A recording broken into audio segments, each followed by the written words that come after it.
We are coming to the tail end of our NICU journey, and we are so happy. We're so excited. So excited to get to bring them home. Yeah. So we are literally on day 154 of this NICU journey. It's crazy. It's crazy, right? I'm sorry we kind of went ghost on y'all, man. There's been a lot of stuff going on. We just needed to take a time out to just kind of get ourselves in check. You feel me? Mm-hmm.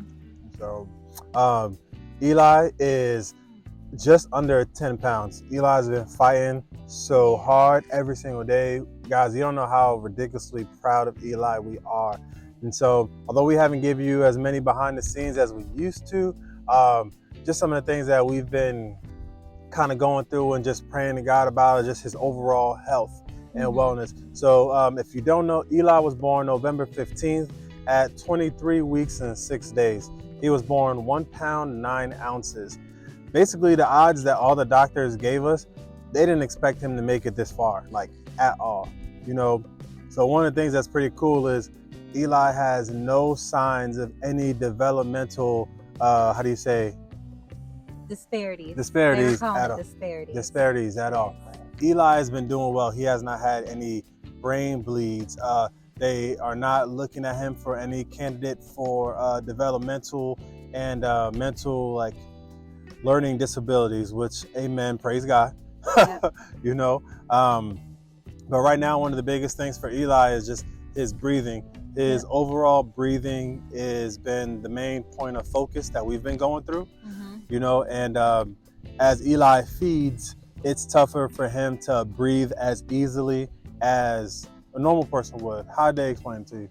They basically said that it's like somebody running and then drinking a bunch of water afterwards, and how you're like really out of breath.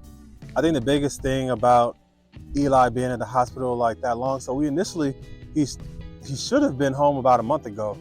You know, from the initial ways that they were talking to us, they were like, yo, Eli should be home mid-March, maybe a couple weeks after his due date of March 8th. And as we started getting closer, we were mentally preparing for that to happen, but you know, it didn't happen. They were telling us these are the reasons why. So for us, we were trying to just continue to focus in on his breathing, focus in on his feeding, and believing in God, because we know that there's something that he is doing with our child, and we just really didn't want to get in the way of it. So we've had a couple care conferences, which basically for a care conference in the NICU, the lead nurse that you have sits in with the doctors, sits in with the social workers, and kind of like people in every department to give you an idea of all the scenarios and everything that you can possibly look into as a what if, you know. And they were basically telling us, hey guys, at this current stage right now, we need to look at Eli going home with a breathing tube, and we need to look at Eli going home with a G tube. Not a breathing tube, the cannula, on oxygen, going home on oxygen, basically.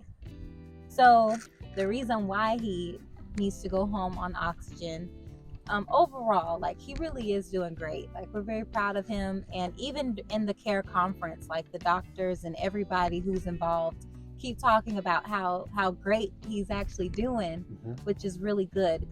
He's going against all odds of being a 23-weeker, just like what Eve was saying. So overall, we're really proud of him. There's just a really small hurdle that he still has to get over, and which is breathing and eating. And so whenever he breathes, he's kind of head bobbing, and they said that that's not really good, because that just shows that he's really working too hard to breathe. He does it after he eats and stuff, so having that extra oxygen is going to help him. And at first, when we were hearing this, we was like, well, then that means he just need to be in the hospital longer.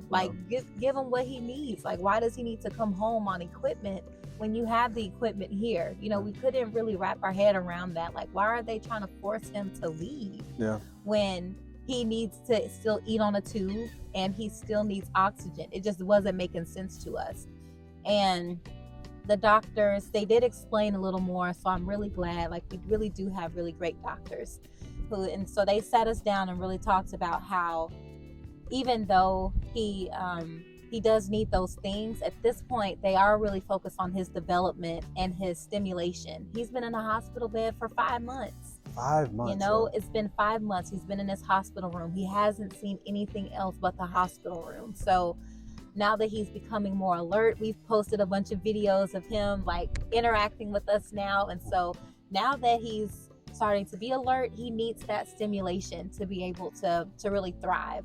And him being in a hospital room, even though he needs oxygen, even though he needs a G-tube, those are things that will help him in his development. Yeah. So when they explained that to me, I was like, okay, I understand. And he'll probably thrive a lot more being at home with his parents. So yeah. So he'll come home on oxygen, and he'll come home on a G-tube. And basically what a G-tube is, it's a feeding tube that goes directly into his stomach. We're able to feed him, and he's able to enjoy eating. That's another thing too. They didn't want any what they call food regression. Aversion, yeah. Food aversion. What I say, aggression? Yeah. Food regression is what I meant. But like a food aversion, and that's basically like force feeding your child, and they can have a very negative experience with eating. So with him, he loves to eat. Like you put a bottle up to his mouth and he is going in. But even if he's sleeping. Yeah, even if he's sleeping, he'll like eat the whole thing. And sometimes he doesn't eat the whole thing, and that's what they were saying. So right now he should be eating like 85 mLs, but he'll only eat about 50, 60, maybe 70 on a good day. But he just needs to eat enough. He's eating enough now to stay hydrated, but he just needs more. Yeah. So the G-tube will help him. He'll eat as much as he wants, and then we'll be able to tube the rest, because nutrition will be the biggest thing to help his lungs grow. So that's kind of where we're at right now with baby, but we are really, really proud of him and all the things that he's doing. I feel like Eli has changed so much. Wouldn't you agree? He's definitely a lot more responsive and a lot more alert. Yeah, I think that's like my favorite part now. Because technically, even though he was born 5 months ago, like he basically used all that time to kind of grow into his newborn stage. So now that he's out of like the preemie stages, he's acting like a newborn baby. So he would technically be what, like 1 month old, a little over a month old. Yeah. So he's showing all the signs of that. And so his little personality is so cute. He loves his little mobile, those things that float above him. Oh yeah, I have to insert that. Like he just looks up. Yes, he just looks up at it and he just loves it. Now that thing has been there for like 2 months, but like he's just now recognizing it and he's starting to engage with it. He likes to kick around and stuff, and normally when he used to do that, it's because he was upset. Anytime he would like say anything or cry or whatever, he would kick around, but now he's just kicking around because he's just enjoying life. So he's turned out to be a really happy baby despite all that he's been through, and I think that's so cool. So resilient. He is a little resilient thing. Like today, we went to go visit him today, and they had to stick the feeding tube back in his nose. It was traumatic. So traumatic.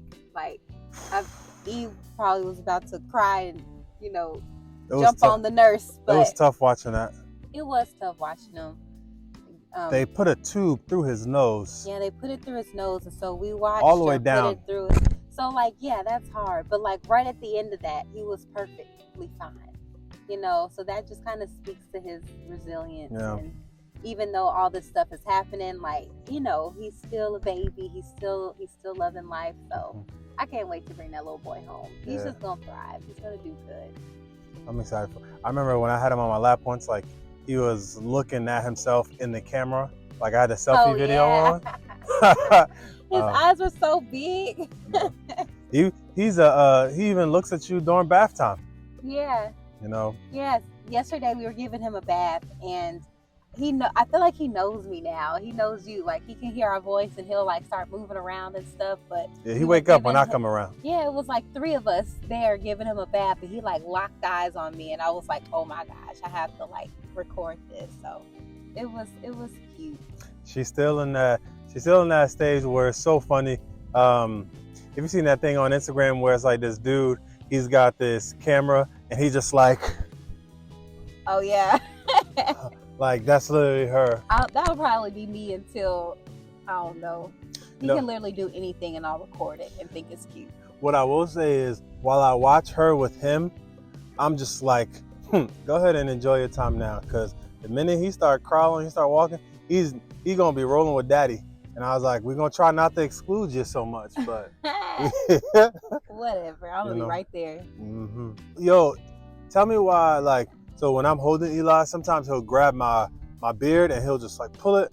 Man, that hurt. Yeah. And he's got, Tyler gave him a manicure a couple weeks ago. Because his nails were so long. He was hurting himself. I was like cuts all over his face and stuff because his nails were so long. But we realized the hospital can't cut them. Yep. So then we went on ahead and just did it ourselves. Because I would have been cut him if I knew that. Because I was like, why y'all let his nails get so long? But they're not allowed to. So Tyler be ready to fight about her baby. Listen, that mama bear be coming out. I'll be like, yo, chill out, baby. I don't be ready to fight the nurses, though. I love them. Yeah. I love all of them.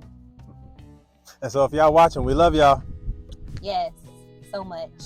I don't know what we're going to do without them. Oh, listen, we're going to get their cell phone numbers. Yo, hey, I need help. He's doing this. He won't be quiet. Hey, he's doing this. What does this mean? Eli got 4 good aunties from the NICU that will be forever in his life. Yeah. We really were fighting the idea of him coming home with a G-tube, you know, and we really were. We were not happy with it at all. But as they continue to explain it to us and give us more information, our biggest thing is we wanted to make sure that he has as easy of a life as possible. You know, Eli Zane, easy. His life is going to be easy. But we had to make the decision to get out of our own way and just let them do what they do. Like, we are literally in the best place for our child right now. This NICU, they have been so amazing, and everything that they've told us has been not for their own agenda, but for his personal development, for his personal well-being. So we're pretty happy about that. We just left the hospital not too long ago, and we were just speaking with the doctors, and they were like, hey, listen, right now, we're gonna go ahead and get him scheduled to get this surgery. And, you know, we thought about the surgery, and we're like, I don't want him in any more surgeries. I don't want him under the knife. I just want him home. And for us to just go ahead and say yes, for them to allow them to do what they need to do, brings us that much closer for us to bring him to a place where he's happy, healthy, running around, you know, and like, we're gonna get there. You know, we're gonna get there. But our surgery is scheduled for next week. And from there, with our surgery scheduled next week, we potentially could be bringing him home that next week or the week after, you know. So right now we're kind of just getting our mind where we need to be, getting our place right side up. We got our stroller. We got the essentials that we need. There's still some things that we need, but we're gonna figure it out as we go. You know, one of the coolest things that they did mention about the G-tube is that we really don't have to get any formula. They will be providing the formula. Yeah. Low-key, that's kind of clutch. Yo, no? Yeah, I thought that's kind of clutch. That was funny. You know, and so although we love all the nurses, we love how hospitable they've been, we are so ready to bring Eli home. We are ready to bring I am ready to bring Eli home. It's time for baby to come home. And it'll be great for us to spend long nights up in our apartment with him, like at our home with him, versus long nights at the hospital and then having to drive back. Yeah, having to drive back. Yeah. That part. We could just put him next to the bed and pick him up, and yeah, I'm excited. I thank every single person who's been continuing to tap in and keep up to date with our journey. All the love and the words of confidence has been overwhelming. I appreciate you guys so much. I definitely will urge you guys to like, subscribe, and share our content. I'm sure there are probably some other people who are going through similar journeys that need the reassurance of knowing that they are not by themselves. You know, I know for me specifically, I was so taken back because I was looking online to see if there were any people I could connect with that were going through a similar journey, and I didn't find any. And so that was one of the reasons why I started sharing a lot of our life and a lot of this journey with people, in hopes that other people find this, that it resonates with them, that they get the strength that they need in order to get like closer and closer to their end game. You know, that road home for us, for me at least, would have been a lot tougher if I didn't have the outlet to share with other people, in hopes that God brings us in front of other people who it might help, you know. And so I thank you guys for your love. I thank you guys for being a part of our NICU family, a part of our prayer family, you know. Thank you. We love y'all. Yes, thanks. We love y'all. We're getting attacked, yo. We're getting attacked. Where's my phone? Show it. Yo, I can't see it. Hold on. Look at all this. Back up. Back up. Back up. Yo. They tripping. Oh my God, that is hilarious.